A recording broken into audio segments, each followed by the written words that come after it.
Magandang araw!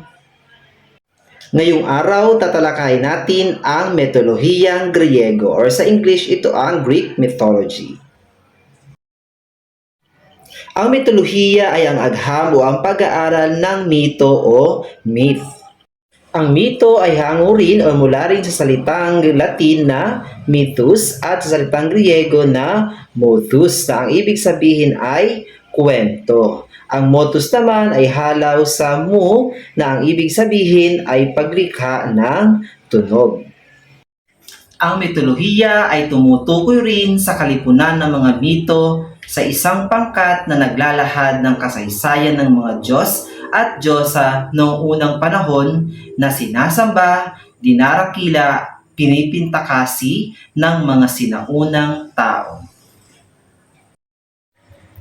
Sa Pilipinas, ang mito ay kinabibilangan naman ng mga kwentong bayang naglalahad ng mga tungkol sa anito, Diyos at Diyosa at mga kakaibang nilalang. Maaaring matagpuan ang mga ito sa mga kwentong bayan at epiko sa kasalukuyan.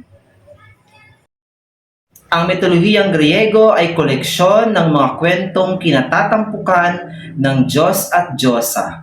Paksa ng iba't ibang mitolohiya ay ang pag-ibig, pakikipagsapalaran, pakikidigma, at pagpapakita ng iba't ibang kapangyarihan ng mga nasabing nilalang. Ang isang kilalang salaysay sa mitolohiyang Griego ay ang kahon ni Pandora. Ang pinakalumang bersyon nito ay nasa anyong epikong Patula at isinulat ng makatang si Hesiod. Tinalakay sa orihinal na akda ang kwento ng paglikha, gayon din ang dahilan kung bakit nagkaroon ng kasamaan sa mundo.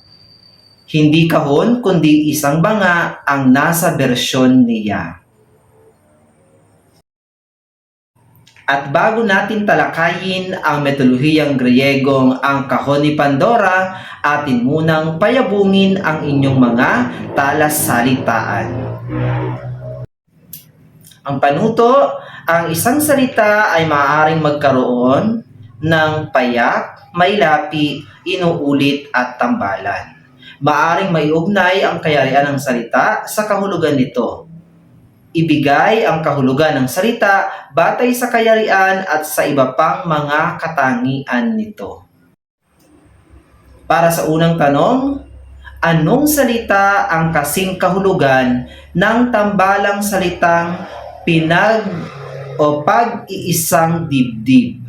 Ang iba pang kahulugan nito ay pag-aasawa.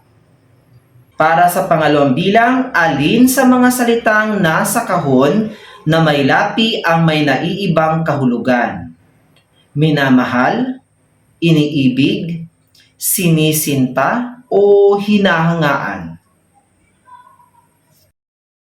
Pangatlong bilang, anong payak na salita ang kasing kahulugan ng salitang galak sa pangungusap na galak ang dulot ng pagdating ng dalaga sa kanyang buhay?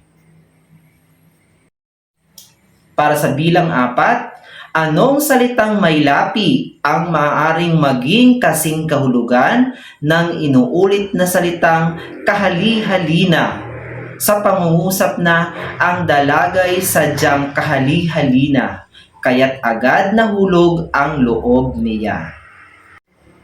At ang huling bilang, alin sa mga salitang payak na nasa kahon ang may naiibang kahulugan? Banta, babala, o ganti?